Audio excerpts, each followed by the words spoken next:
Shalom. I'd like to share this thought with you too. That I guess it's kind of on the same similar thought pattern that I've been on this morning. Come out of her, my people. I'm just. If you thought like I thought, because I'm not gonna put my thoughts on you because you might think differently than me. But if you thought like I thought, a lot of times when I thought about scriptures, I thought that it was something that was true, but it was like something that was not attached to reality in the sense that bringing spiritual things with natural things and bringing it together and making it relevant to our lives and reality as we live them today. So, in saying that, I came across some scriptures and some definitions and different things to try to tie this thought together. And hopefully I can make this one video because they're trying to make it two, but if I have to make it two, I'll make it two. First I'll start off with 2 Chronicles 7 and 14. And then allow me to break it down the way I see it, because I'm not trying to change any scripture. I'm just trying to express it the way I see it. If you don't see it this way, then, that's your right. If my people, this is the Most High speaking, if my people, which are called by my name, truth, justice, righteousness, then literally personal name, Yahuwah, the Almighty Elo, shall humble themselves. Yeah, I've been taught a lot of things. I thought of different ways, and I thought I had it all, and I thought, and I thought I had it right, but I found out I don't. I need some help. Well, humble themselves and pray. Okay, I didn't have it right. Now I'm seeking you. I'm asking you, show me the way, the truth, and the life, and show me what your word is really saying.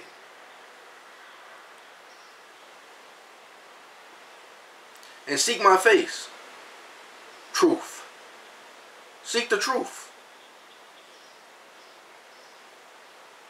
And then once you seek the truth, apply that truth and turn from their wicked ways, the ways that's not of truth. Even though if this is how you lived your whole life and you find out it's not the truth, turn from that and turn to the truth.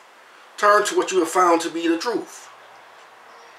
Then will I hear from heaven, and I will forgive their sin, and I will heal their land.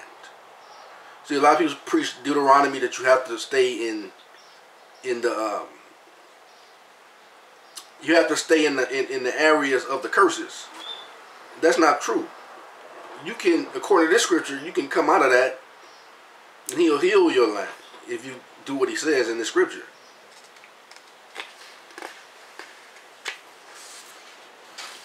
Isaiah 10:21. The remnant shall return, even the remnant of Jacob, unto the mighty Elohim.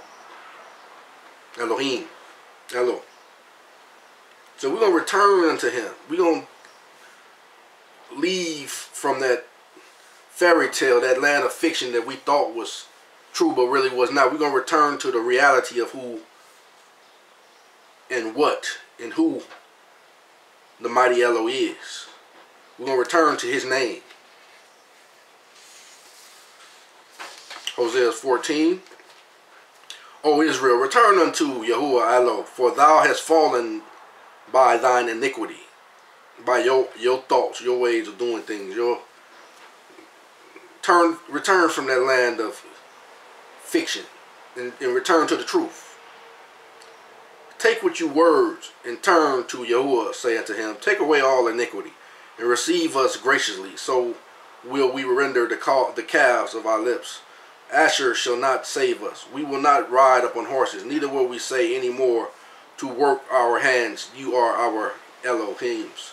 For in Thee the fatherless find mercy. I will heal their backsliding, I will love them freely, for mine anger is turned away from him. See, right there, he's telling us we don't have to remain in the curses. I will be as the dew unto Israel. Yashriel. He shall grow as the lily and cast forth his roots as Lebanon. His branches shall spread, and his beauty shall be as the olive tree, and he shall smell as Lebanon. they that dwell under the shadow shall return. See, we're going to return from that shadow of fiction, and we're going to return to how things should be in truth and reality under him. They shall dwell under the shadow. They that dwell under the shadow shall return. They shall revive as the corn and grow as the vine. The scent therefore shall be as the wine of Lebanon. Ephraim shall say, what have I to do any more with idols? I have heard him, and observed him. I am like a green fir tree. From me is thine fruit found. Who is wise, and who shall understand these things? Prudent, and he shall know them. For the ways of Yahuwah are right, and the just shall walk in them, but the transgressor shall fall therein.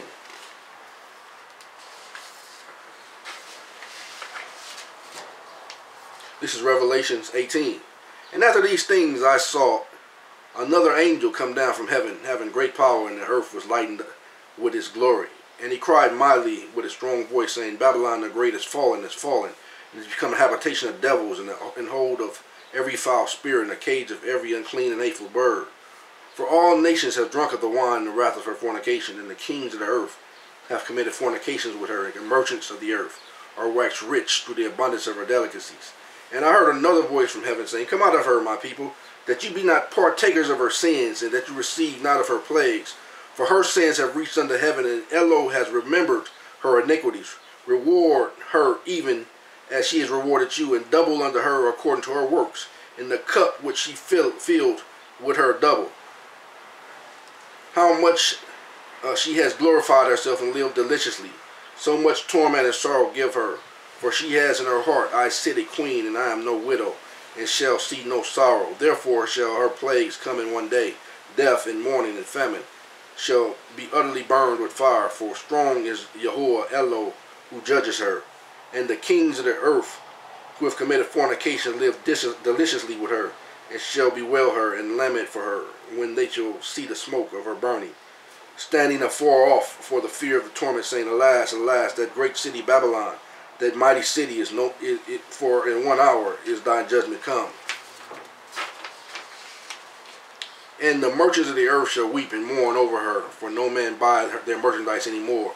The merchandise of gold and silver and precious stones, and the apparels and the fine linen, and the purple and the silk and the scarlet, and all thine wood, and all manner of vessels in ivory, and all manner of vessels in most precious wood, and the brass and iron and marble, and cinnamon and alders and ointments, and frankincense and wine and oil and fine flour, and wheat and beasts, and sheep and horses and chariots and slaves, and souls of men, and the fruits that thy soul lusted after are departed from thee, and all things which were dainty and goodly are departed from thee, and thou shalt find them no more at all in thee. The merchants of these things which were made rich by her shall stand afar off for the fear of her torment, weeping and wailing, and saying, Alas, alas, that great city that was clothed in fine linen and purple and scarlet, and decked with gold and precious stones and pearls. For in 1 hour so great of riches is come to naught, and every shipmaster and all the company in the ships and sailors, and as many as trade by sea, stood afar off, and cried when they saw the smoke of her burning, saying, What city is like unto this great city?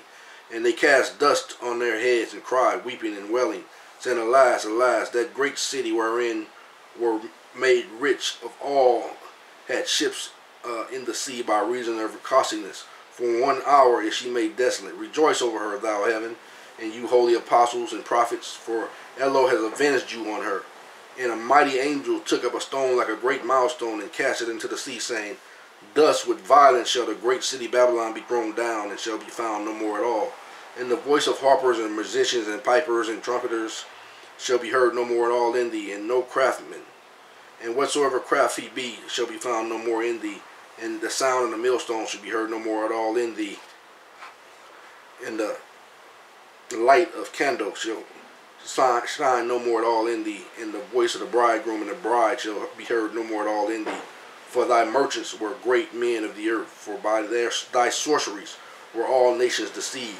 And in her was found the blood of the prophets, and under the saints, and of all that were slain upon the earth. Read that again, verse 24. In her, that's why it says, Come out of her, my people. For in her was found the blood of the prophets and the saints and of all that were slain upon the earth. Then it went on this, this is a etymology dictionary about sin. Moral wrongdoing, injury, mischief, enmity, feud, guilt, crime, offenses against Elo.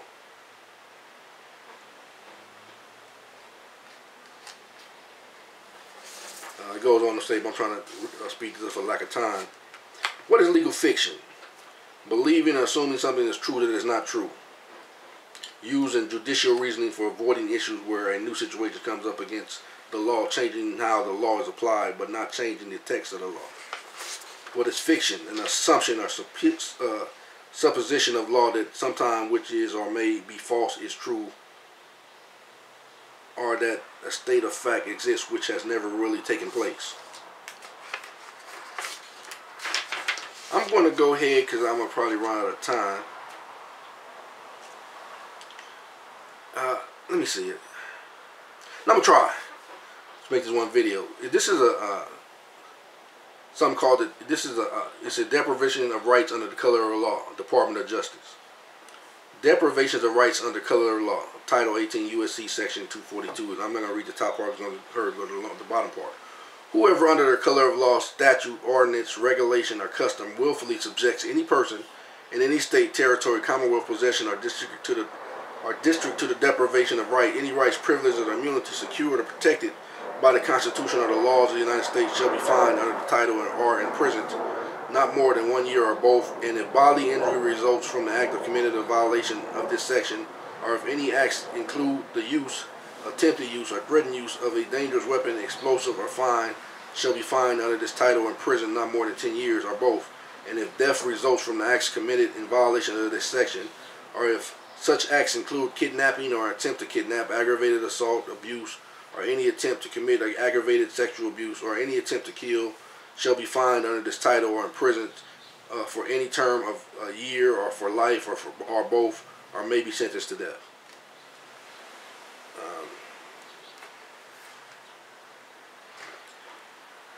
Alright, let me try to throw one more in there. This is the top. Section 242 of Title 18 makes it a crime for a person acting under the color of a law to willfully deprive a person of a right or a privilege protected by the Constitution or the laws of the United States.